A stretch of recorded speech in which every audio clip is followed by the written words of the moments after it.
Chilli powder అన్ని రకాల వంటలకు పచ్చళ్లకు సరైన chilli powder. No colour, no chemicals.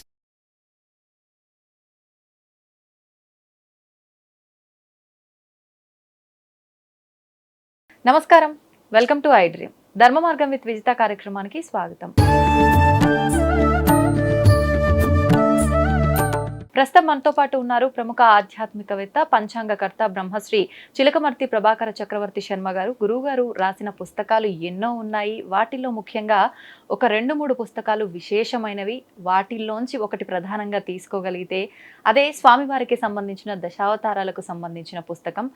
అందరూ ఎంతో మంది ఈ దశావతారాలకు సంబంధించిన పుస్తకాలు రాసినప్పటికీ ఇందులో ఏదో ఒక కొంచెం క్రియేటివ్గా అందరికీ తెలియంది ఏదో దాగి ఉంది అని చెప్పి అంటూ ఉంటారు. అసలు అది ఏంటో గురుగారు మాటల్లోనే అడిగి తెలుసుకుందాం. నమస్కారం గురుగారు. నమస్కారం అండి. మనం దశావతార పుస్తకాన్ని కనుక తీసుకున్నట్లయితే దీంట్లో అంటే గ్రహాలకి ఒక్కొక్క అవతారానికి సంబంధించిన విశేషం కూడా ఏదో ఉందని మీరు క్రిందసారి చెప్పడం జరిగింది. ఒక్కసారి అది మన ప్రేక్షకుల కోసం వివరంగా వివరించండి. ముందుగా ఐ డ్రీమ్ యాజమాన్యానికి, ప్రేక్షకులకి ఇంతటి చక్కటి అవకాశం ఇచ్చినందుకు నా హృదయపూర్వక ధన్యవాదాలు తెలియజేస్తూ, నేను అనేక పుస్తకాలు రాశాను. ముఖ్యంగా నా చిలకమర్తి పంచాంగం ఎక్కువ అందరికీ తెలుసు. అలాగే భారతీయ పండుగలు, నదులు, పుష్కరాలకు సంబంధించినటువంటివి, అలాగే కుంభమేళాకి సంబంధించినటువంటి నా పుస్తకాలన్నీ ఆంగ్లం, హిందీ, తెలుగు భాషల్లో ఉన్నాయి. ప్రతి పుస్తకం తెలుగు భాషలో అయితే ఖచ్చితంగా ఉన్నది. అటువంటి అనేక పుస్తకాల్లో నేను బాగా కొంచెం నా హృదయానికి దగ్గరగా ఉన్నటువంటి ఏదైనా పుస్తకం అంటే అది దశావతార వైభవం. ఎందుకంటే శ్రీ మహావిష్ణువుకి సంబంధించినటువంటి 10 అవతారాలు ఏమిటి, ఆ అవతారాలకు సంబంధించినటువంటి పురాణ విషయాలు కథల రూపంలో ఉన్నటువంటి దశావతారాలకి అంటే మత్స్య, కూర్మ, వరాహ, నరసింహ, వామన, శ్రీరామ, బలరామ, శ్రీకృష్ణ, ఈ అవతారాలు, అలాగే కల్కి అవతారం ఉన్నటువంటి ఈ 10 అవతారాలు ఏవైతే అవతారాలు ఉన్నాయో ఆ ఒక్కొక్క అవతార విశిష్టత ఏమిటి, ప్రాధాన్యత ఏమిటి అది చెబుతూ, అదే కాకుండా ఒక్కొక్క అవతారానికి మన నవగ్రహాలలో ఉన్నటువంటి ఒక్కొక్క గ్రహాన్ని ముడిపెట్టి ఉన్నాయి. ఇంకా 10వ అవతారంలో ఒక అవతారం మనకి గుళికతో చూపిస్తారు. అలా నవగ్రహాలు 9 గ్రహాలకి సంబంధించినటువంటి ఉన్న అవతారాలని కూడా దాన్ని రిలేట్ చేస్తూ, ఇదే కాకుండా ఈ దశావతార వైభవంలో ఆ దశావతారాల పూజా విధానాన్ని ఇవ్వడం జరిగింది. ఇది ఇదే కాకుండా ఈ దశావతార వైభవంలో ఈ పుస్తకంలో మరొక ముఖ్య అంశం భగవద్గీత. ఈ నేటి కాలంలో అందరూ భగవద్గీత చదవడం చాలా ముఖ్యం. అయితే భగవద్గీత పూర్తిగా చదవలేనటువంటి వారికి జ్ఞాన వైరాగ్యానికి సంబంధించినవి కావచ్చు, మోక్షానికి సంబంధించినవి కావచ్చు, అలాగే నేటి ఆధునిక సమాజంలో వృత్తి, ఉద్యోగ, వ్యాపార పరంగా ఎదురయ్యేటువంటి సమస్యల్ని ఎలా ఎదుర్కోవాలో సంబంధించినటువంటి ముఖ్యమైన శ్లోకాలు, అర్థాలు భగవద్గీతలో ఉన్నటువంటి ఒక 100 శ్లోకాలు, అర్థాలు ఇందులో ముఖ్యమైనవి ఇవ్వడం ప్రధానంగా. అలాగే విష్ణు సహస్రనామం, లలితా సహస్రనామం, అలాగే విష్ణుమూర్తికి సంబంధించినటువంటి ముఖ్య స్తోత్రాలు, దశావతారాలకు సంబంధించిన ఒక్కొక్క అవతారానికి సంబంధించినటువంటి స్తోత్రాలు, మత్స్యావతారానికి చదువుకోవాల్సినటువంటి స్తోత్రాలు, కూర్మావతారానికి సంబంధించిన స్తోత్రాలు, రామావతారం, కృష్ణావతారం స్తోత్రాలన్నీ కూడా ఒకే పుస్తకంలో సవివరంగా. అలాగే ఏకాదశి వ్రతం, చాలామంది ఏకాదశి వ్రతాలు చేస్తారు. ఏకాదశి వ్రతం ఎలా ఆచరించాలి, పూజా విధానం ఏకాదశి వ్రతాన్ని ఇందులో ప్రత్యేకంగా ఏకాదశి వ్రతాన్ని కూడా ఇవ్వడం. అంటే దశావతారాలు కాకుండా కొన్ని ముఖ్యమైనటువంటి విషయాలని ఇందులో అందించడం ఈ పుస్తకం విశేషం. అదే ఈ పుస్తకాన్ని కూడా మీరు ఎక్కడికి వెళ్ళాల్సిన పని లేకుండా అమెజాన్లో, ఆన్లైన్లో అమెజాన్లో దశావతార వైభవం చిలకమర్తి బుక్స్ కానీ ఇలా సెర్చ్ చేసి మీరు ఇది ఆర్డర్ చేసుకుంటే గుమ్మంలోకి వస్తుంది. అంతే. ఇది కాకుండా నాగేంద్రాస్ గొల్లపూడి అనే రాజమండ్రిలో ఉన్నటువంటి పబ్లికేషన్లో కూడా ఈ పుస్తకం లభిస్తుంది. అమెజాన్లో కూడా తెచ్చుకోవచ్చు. అలాంటి ఈ పుస్తకాన్ని, ఇది ఒక్క పుస్తకం ఇంట్లో ఉంటే ఇంట్లో శ్రీ మహావిష్ణువుకి సంబంధించినటువంటి సంవత్సరంలో వచ్చేటువంటి 10 అవతారాలు, ఉదాహరణకి మనకి శ్రావణ మాసంలో కృష్ణపక్షంలో కృష్ణాష్టమి, భాద్రపద మాసంలో శుక్లపక్ష ద్వాదశి రోజు వామన అవతారం ఉంది. వామన అవతార పూజ ఎలా చేసుకోవాలి, ఇవన్నీ కూడా అవన్నీ కూడా పూజా విధానం. అందుకని ప్రజలకి ఇలాంటివి కొంచెం అందుబాటులో ఉంటే, అవునండి. ఒకే దాంట్లో ఉంటే సరళంగా ఉన్నట్లయితే వారు ఆచరించుకోవడానికి అనుకూలంగా ఉండాలి, వారు ఆచరించేటువంటి విధంగా ఉండాలనేటువంటి సంకల్పంతో చేశాను. రెండోది, చాలామందికి రామ అవతారం అంటే రాముడు సూర్యగ్రహాన్ని సూచిస్తాడు. ఆయన జాతకంలో బుధాదిత్య యోగం, కర్కాటక రాశి, కర్కాటక లగ్నం, లగ్నం నుంచి దశమ స్థానంలో రవి బుధులు బుధాదిత్య యోగం ఉన్నటువంటి జాతకం. అది చాలా అద్భుతమైనటువంటి జాతకం. మీనంలో శుక్రుడు, రాముడు ధర్మస్థాపన కోసం, బుధాదిత్య యోగం కోసం, అందులో ఇక్ష్వాకు వంశం, రవి గ్రహాన్ని సూచించే అవతారం రామ అవతారం. చంద్రగ్రహాన్ని సూచించే అవతారం కృష్ణ అవతారం. అలాగే కుజగ్రహాన్ని సూచించే అవతారం నరసింహస్వామి అవతారం. బుధ గ్రహాన్ని సూచించే అవతారం కల్కి అవతారం. బృహస్పతి అయినటువంటి గురు గ్రహాన్ని సూచించే అవతారం వామన అవతారం. శుక్ర గ్రహాన్ని సూచించేటువంటి అవతారం బలరామ అవతారం. శని గ్రహాన్ని సూచించే అవతారం కూర్మ అవతారం. అందుకనే ఏలినాటి శని అటువంటి ప్రభావం ఉన్నటువంటి వారు కనుక, ముఖ్యంగా వైష్ణవ సిద్ధాంతాన్ని పాటించేటువంటి చాలామంది కూర్మావతారాన్ని పూజించడం, శ్రీకూర్మం అంటే ఆలయ దర్శనాలు చేయడం చేత ఏలినాటి శని కొంచెం దోష నివృత్తి జరుగుతుంది అని నమ్ముతారు. ఎందుకంటే మనకి ఇలా ఒక్కొక్క గ్రహానికి ఒక్కొక్క అవతారం ఉంది. అంటే ఈ గ్రహానికి సంబంధించిన ఇబ్బందులు ఉన్న వాళ్ళు ఈ అవతారానికి సంబంధించినటువంటి పూజ చేసుకున్న, ఈ యొక్క స్తోత్రాలు చదువుకున్న వారికి శుభ ఫలితాలు కలుగుతాయి. అవన్నీ కూడా ఈ పుస్తకంలో ముడిపెట్టి కొంచెం అందరికీ అర్థమయ్యే విధంగా, ఉపయోగపడే విధంగా. నిజంగా మంచి ఆలోచన. అలాగే మత్స్య అవతారం కేతువుకి, వరాహ అవతారం రాహుకి, ఇలా 9 గ్రహాలు, 9 అవతారాలు. అలా మనం ఈ అవతారాలకి సంబంధించినటువంటి విషయాలని మనం అందరికీ అందుబాటులో ఉండే విధంగా ఈ దశావతార వైభవం అనే పుస్తకంలో చెప్పడం జరిగింది. ఇది ఐ డ్రీమ్స్ ద్వారా అందరికీ తెలియజేస్తూ ప్రేక్షకులకి ఇది ఉపయోగపడాలని కోరుకుంటున్నాను. గురుగారు, మరి పుస్తకం గురించి అయితే తెలుసుకున్నాము. అసలు ఆ పుస్తకం తీసుకుంటే ఎటువంటి జ్ఞానం లభిస్తుంది, మాకే రకంగా ఉపయోగపడుతుంది అనే జ్ఞానం అయితే వచ్చేస్తుంది. కానీ ఇప్పుడు ఈ దశావతారాల్లో ఒక అవతారమైన కృష్ణుడి అవతారానికి సంబంధించిన కృష్ణాష్టమి మరి రాబోతోంది. ఒక్కసారి దాని గురించి వివరించండి. అమ్మ, కృష్ణ అవతారం గురించి ఏం చెప్పాలి అంటే, ఇంకా కృష్ణం వందే జగద్గురుం. ఈ జగద్గురువులు మనకి ఇద్దరే ఉన్నారు. ఒకటి స్వయంగా శివుడు అవతారంలో వచ్చినటువంటి జగద్గురు శంకరాచార్యులు వారు. అలాగే మనకి శ్రీకృష్ణ పరమాత్ముడు కూడా జగద్గురు. ఎందుకు అంటే ఆయన భగవద్గీత ద్వారా ఈ లోకానికి గీతోపదేశం చేశాడు. అంటే జ్ఞానోపదేశం చేశాడు. ఇక్కడ జ్ఞానం అంటే మనం అసలు మన యొక్క జీవితంలో భక్తి మార్గాన్ని ఎందుకు ఎంచుకోవాలి అంటే, ప్రతి మానవుడు తన జీవితంలో భక్తి మార్గము ద్వారా జ్ఞాన మార్గమును, జ్ఞానం అంటే ఇక్కడ ఆధ్యాత్మిక జ్ఞానం, సాధనకి సంబంధించినటువంటి జ్ఞానం, మోక్షానికి సంబంధించినటువంటి జ్ఞానం, భగవత్ తత్వానికి సంబంధించినటువంటి జ్ఞానం, భగవంతుడికి సంబంధించినటువంటి జ్ఞానం. ఇటువంటి జ్ఞానాన్ని మనం పొందాలి అంటే, ఆ జ్ఞానం పొందడానికి ముఖ్యమైనటువంటి విషయాలు చూసుకుంటే ప్రస్థానత్రయం అంటారు.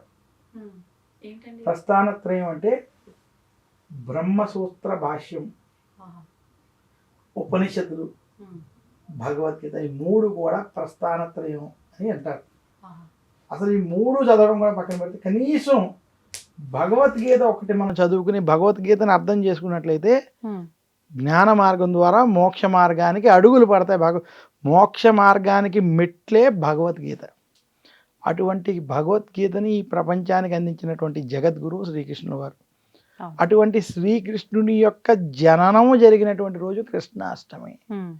అందువల్ల కృష్ణాష్టమి రోజు ఏ వ్యక్తి అయినా సరే బుల్లి కృష్ణుడిని పూజించడం, అలాగే శ్రీకృష్ణుడి అందించినటువంటి భగవద్గీత వంటి జ్ఞానాన్ని ఈరోజు ఎవరైతే చదువుతారో, భగవద్గీతని చదువుతారో, అందులో విశాఖ, సాంఖ్య, జ్ఞాన, కర్మయోగాలు, విభూతి యోగాలు, ఇలా అనేక 18 యోగాలు ఏవైతే ఉన్నాయో అవన్నీ చదివి, లేదా అందులో కొన్నైనా చదివి ఉన్నటువంటి వారికి శ్రీకృష్ణుని యొక్క అనుగ్రహం కలుగుతుంది.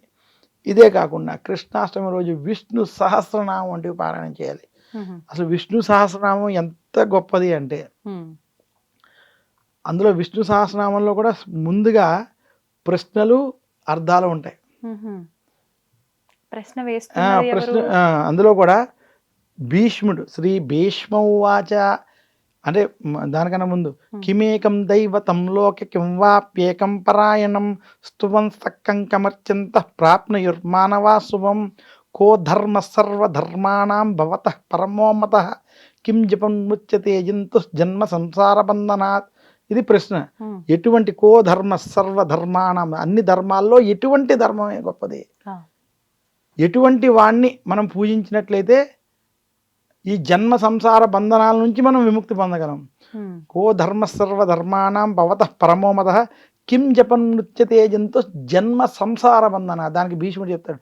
శ్రీ భీష్మ ఉవాచ భీష్ముడు చెప్తాడు జగత్ ప్రభుం దేవదేవం అనంతం పురుషోత్తమం స్తువన్నామ సహస్రేణ పురుష శతతో స్థిత త్వమేవ చార్జయన్ నిత్యం. ఈ రకంగా విష్ణు సహస్రనామాల్లో ప్రశ్నలు సమాధానాలు ఉండి తర్వాత విష్ణుమూర్తి యొక్క సహస్రనామాలు. ఇవన్నీ కూడా కృష్ణాష్టమి రోజు ఎవరైనా తెలిసి కానీ తెలియగాని చదివి దాన్ని అర్థం చేసుకుంటూ విన్నట్లయితే ఖచ్చితంగా శ్రీకృష్ణుని యొక్క అనుగ్రహం కలుగుతుంది. రెండు, అసలు కృష్ణాష్టమి రోజు ఏమి ఆచరించాలి అనేటువంటి అంటే ఎక్కువగా పూజలు ఆరాధనల పైకి కాకుండా లేదు, ఖచ్చితంగా పూజలు అవి చేయాలి. కానీ పూజలు ఆరాధన అంటే కృష్ణాష్టమి రోజు సూర్యోదయానికి పూర్వం లేవడం, అలాగే కృష్ణాష్టమి రోజు ఇంటిని శుభ్రంగా ఉంచుకుని బాలకృష్ణుణ్ణి పూజించాలి. మరి గురుగారు ఆ రోజున మనం ఆ కన్నయ్యని ఏ రకంగా ఆరాధించాలంటారు? కృష్ణాష్టమి రోజు ప్రతి ఒక్కరూ శ్రీకృష్ణుణ్ణి బాల రూపంలో పూజించాలి ముందు. ఎందుకంటే కృష్ణాష్టమి అంటే శ్రీకృష్ణ భగవానుడు జన్మించినటువంటి రోజు. అసలు చాలామంది కృష్ణావతారం చాలా సుఖాలతో ఉన్న అవతారం అనుకుంటారు. అది చాలా వాళ్ళ మనసులో తీయాలి. ఎందుకంటే శ్రీకృష్ణుడు పడినటువంటి కష్టాలు ఎవరూ పడి ఉండరు. పైగా ఆయన స్థితప్రజ్ఞతో దేన్ని కూడా తనలోకి తీసుకోకుండా నిమిత్త మాత్రంగా చూస్తూ తన యొక్క జీవితాన్ని కొనసాగించారు. ఎందుకంటే ఆయన పుట్టడం చెరసాలలో పుట్టడం, తర్వాత ఏ తల్లిదండ్రులకు పుట్టాడో అక్కడ ఉండకుండా వేరే తల్లిదండ్రులకు గోకులానికి వెళ్ళడం, తర్వాత అక్కడ కూడా చుట్టూ రాక్షస భయాలు ఉన్నటువంటి ప్రాంతంలో ఉండడం, దాన్ని కూడా తట్టుకుని పైకి రావడం, అలాగే తనకి ఇష్టపడినటువంటి వాళ్ళకి దూరంగా మధుర నుంచి మళ్ళీ ఆ గోకులం నుంచి ద్వారకకి మారడం, మహాభారత యుద్ధం వంటివన్నీ కూడా ఆయన సమయంలో జరగడం, ఇవన్నీ కూడా కృష్ణ అవతారం అంత ఆషామాషి అవతారం అయితే కాదు. చాలా ఇది ఇంతటి దాంట్లో కూడా ఆయన ఎలా జీవితాన్ని ఇది చేయాలి, కర్మని ఆచరిస్తూ జ్ఞానాన్ని ఎలా పొందాలి, జ్ఞానం ద్వారా వైరాగ్యముతో కూడినటువంటి మోక్షాన్ని ఎలా పొందాలనేటువంటి అంశాలు కృష్ణ పరమాత్ముడు ఈ జగత్తుకు అందించాడు. ఇక రెండోది కృష్ణాష్టమి రోజు మనం ఏం చేయాలనే దాంట్లో అటువంటి కృష్ణుడు మధురలో చెరసాలలో జన్మించినటువంటి ఆ బాలకృష్ణుని రూపంలో కృష్ణుడిని పూజించాలి. అసలు ఈరోజు బాలకృష్ణుడిని ఉయ్యాలలో వేసి ఉయ్యాల ఉపమంది శాస్త్రం. ఉత్తర భారతంలో చాలా మంది మనకి ఎలాగైతే వెంకటేశ్వర స్వామి అమ్మవారు ఎలవేలుపులుగా ఎలా ఉంటారో అలాగా బృందావనంలో ఉన్నటువంటి కృష్ణుడు ఎలవేలుపుగా ఉండి వాళ్ళు నిత్యం ఉదయం సాయంత్రం కూడా బాలకృష్ణుడిని ఉయ్యాలలో వేసి ఉయ్యాల ఊపడమే వారికి పూజా విధానం. ఎందుకు అంటే అలా ఉయ్యాల ఊపితే వారు తెలిసి కానీ తెలియక కానీ పాపాలు నశిస్తాయని శాస్త్రం. అలా కృష్ణాష్టమి రోజు కృష్ణుడిని ఉయ్యాలలో వేసినటువంటి కృష్ణుడిని పూజించడం, బాలకృష్ణుడిని పంచామృతాలతో అభిషేకం అది చేసి ఆ రోజున అలాగే బాలకృష్ణుడికి పాలతో చేసిన ప్రసాదాన్ని నివేదన, వెన్న వంటి నివేదన చేసి భక్తి తత్వంతో తులసి దళాలతో కృష్ణుడిని అష్టోత్తర శతనామాలతో ధూపదీప నైవేద్యాలతో పూజించినటువంటి వారికి కృష్ణుని యొక్క అనుగ్రహం కలుగుతుంది.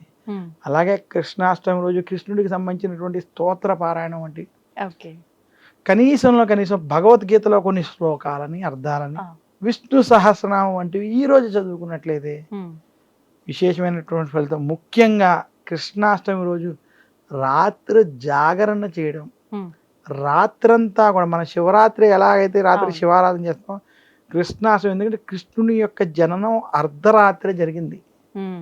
కృష్ణాష్టమి అందుకని రాత్రి సమయం వ్యాప్తి ఉన్నటువంటి రోజుని కృష్ణాష్టమిగా తీసుకుంటారు. రాత్రి సమయంలో కృష్ణుని విశేషంగా పూజించాలి. అలా రాత్రి పూజకి చాలా ప్రాధాన్యత ఉంది. ఈ రకంగా కృష్ణాష్టమి శ్రీకృష్ణుడిని పూజించమని మన యొక్క శాస్త్రాలు తెలియజేశాయి. ఆ రోజున ఉట్టి కొట్టే కార్యక్రమం కూడా ఉంటుంది కదా గురుగారు, ఇది నిజంగా అంటే శాస్త్ర ప్రకారమా లేదంటే ఒక సందడిగా కోలాహలంగా ఇది జరుపుకోవడానికా? కృష్ణుడి మీద ఆనందంతో కోలాహలంగా జరుపుకునేటువంటి విషయం. ఉమ్, అయితే మనం ధార్మికంగా ఆధ్యాత్మికంగా చూసుకున్నట్లయితే ఉమ్, కృష్ణాష్టమి రోజు కృష్ణుడిని పూజించడం అనేది మన సమాజంలో కొంచెం సమాజం. ఎక్కువ తీసుకెళ్ళాలి. ఎందుకు అంటే అవును. బాలకృష్ణుడిని పూజించడం, ఉమ్, కృష్ణుడు అందించినటువంటి కృష్ణుడు అందించినటువంటి సందేశాన్ని మనం తెలుసుకోవడం, అలాగే ఆ సందేశంలో ఇచ్చినటువంటి భగవద్గీత వంటి వాటిని మనం అర్థం చేసుకోవడం వంటివి ప్రధానంగా చేయాలి. కృష్ణాష్టమి రోజు కనుక శ్రీకృష్ణుడు పూజినటువంటి వారికి లోకంలో ఎటువంటి వాటికి లోటు ఉండదు. ముఖ్యంగా ఎవరికైనా సంతాన సమస్యలు ఉంటే, సంతానం లేని వారిని ముఖ్యంగా శ్రీకృష్ణుడిని పూజించడం, కృష్ణాష్టమి వంటి పూజలు చేయమన్నాం. అలాగే వేణుగోపాల స్వామి వంటి వారిని పూజించమని చెప్తూ ఉంటారు. ఎందుకంటే కృష్ణుడిని కనుక పూజించినట్లయితే ఖచ్చితంగా ఆయన సంతాన దోష నివృత్తి చేసి వంశాభివృద్ధి, అలాగే దోషాల నుంచి తొలగించి మంచి చక్కటి సంతానాన్ని ఇస్తాడని, అలాగే సంతానం కూడా ఆయురారోగ్యాలతో ఉండాలన్న శ్రీకృష్ణుడిని పూజించమని కూడా మన యొక్క పెద్దలు తెలియజేశారు. ఇందాక మీరు అన్నట్టుగా నార్త్ సైడ్ వాళ్ళు శ్రీకృష్ణుని ఎక్కువగా ఆరాధిస్తూ ఉంటారు. అయితే చాలా మంది బాలగోపాలుని నిజంగా వాళ్ళ ఇంట్లో బాలుల్లాగానే పొద్దున్న లేచిన దగ్గర నుంచి నిజంగా చిన్న బాలుడు ఉంటే ఏ రకమైన కార్యక్రమాలు చేస్తారో, స్నానం ఆచరించడం, తినిపించడము, పడుకోబెట్టడము, అలా బుజ్జగించడము, ఒక బెడ్షీట్ కప్పినట్టుగా ఇదంతా కూడా ఆచరిస్తుంటారు అని చెప్పి నేను కొన్ని సందర్భాల్లో విన్నాను. ఇదంతా అది మన ఇష్టంని బట్టి అనుసరించాలా, అలా చేసుకుంటే తప్పంటారా, ఏమంటారు? లేదు, అస్సలు తప్పు కాదమ్మా. ముందు భక్తి మార్గంలో అనేక రకమైనటువంటి మార్గాలు ఉన్నాయి. భక్తి మార్గంలో కృష్ణుడే బాలకృష్ణుడే తన యొక్క దైవమే, ఆయన నాతోటే ఉన్నారు అనేటువంటి భావనతో, భక్తితో ఆ ఉన్నటువంటి కృష్ణుడికి చేసేటువంటి ఉపచారాలు. ఇప్పుడు మనం అనేక పూజలు వ్రతాలు చేస్తాం. ఏ పూజా వ్రతం చేసినా అందులో మనం అనేక ఉపచారాలు చేస్తాం. ఆవాహయామి, ఆసనం సమర్పయామి, కాళ్ళు కడుక్కోవడానికి నీళ్ళు ఇస్తాం. తర్వాత ఏంటంటే ఛత్రం ఇస్తాం, ధూపం, దీపం ఇవన్నీ కూడా సమర్పిస్తాం. అది మనం మన సాంప్రదాయంలో అలా చేస్తాము. అలాగే ఉత్తర భారతంలో ఉన్నటువంటి వారికి ఉన్నటువంటి సాంప్రదాయంలో కృష్ణుడే అంతా మనకి అని ఆ భగవంతుడికి అంత అర్పించి, అది సేవాభావంగా తన ఉదయం నుంచి సాయంత్రం వరకు ఎన్ని పనుల్లో ఉన్నా నాకు నువ్వు ఉన్నావు, నీ కోసమే నేను ఇది చేస్తున్నాను అనేటువంటి భావనతో అది చేస్తారు. అందులో ఏమి తప్పు లేదు. మన ప్రాంతీయ ఆచార ప్రకారం మనం ఆచరించుకోవడంలో అది దోషం కాదు. అంటే భగవంతుడు అన్ని రూపాల్లో ఉన్నాడు, మా ఇంట్లో బాలుడు రూపంలో ఉన్నాడు అని భావించి ఆ రకమైన సేవ చేసుకుంటున్నారు అనుకోవచ్చు. ధన్యవాదాలు గురుగారు, చాలా మంచి విశేషమైన లీలల గురించి, కృష్ణుడి విషయాల గురించి వివరించినందుకు ధన్యవాదాలు. ధన్యవాదాలమ్మా, నమస్కారం.